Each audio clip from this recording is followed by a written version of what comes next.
আজকে আমরা দেখব ষষ্ঠ শ্রেণী তৃতীয় পর্যায়ক্রমিক মূল্যায়ন 2025-এর জন্য গণিত প্রশ্ন, যেখানে পূর্ণমান 70, সময় রয়েছে 2 ঘন্টা 30 মিনিট।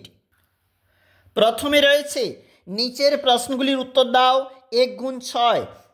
প্রথমেই রয়েছে 1 নম্বরের শর্ট প্রশ্ন এবং তার যে অ্যান্সারটুকু সেটা কিন্তু এখানে লেখা রয়েছে। 2 দাগের যে প্রশ্ন 2 গুণ 7 14 নম্বর বলেছে এবং তার অ্যান্সারগুলি তোমরা অবশ্যই খাতাতেই প্রস্তুত করবে।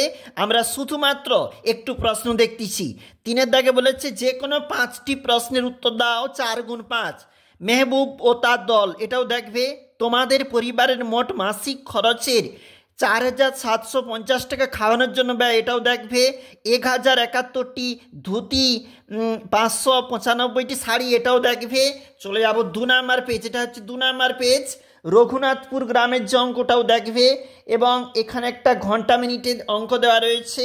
210 টাকা ফতেমা শাকিলের মধ্যে অনুপাত, এটাও দেখবে। 3 গুণ 3 4 দাগের প্রশ্ন, যোগফল নির্ণয়ের বলেছে। দুর্গানগরে পাড়া রাস্তা, ওটাও একটা দেখবে তোমরা। রামের বর্তমান বয়স X বছর, এই টাইপের অঙ্ক অবশ্যই পরীক্ষার জন্য গুরুত্বপূর্ণ। যে কোনো 2টি প্রশ্ন 4 গুণ 2, চাঁদার সাহায্যে 205 ডিগ্রি অর্থাৎ প্রবৃদ্ধ কোণ এবং চাঁদার সাহায্য ছাড়া 30 ডিগ্রি কোণ অবশ্যই আঁকবে বা জ্যামিতি থাকতে যা বলেছে। প্রবৃদ্ধ কোণের চিত্রসহ সংজ্ঞা, এছাড়াও অন্যান্য প্রশ্নগুলো বৃত্তকলা, এছাড়াও দেখো তথ্য সাজিয়ে পরিসংখ্যা বিভাজন এবং স্তম্ভ লেখচিত্র যে অঙ্কন সেটাও দেখবে।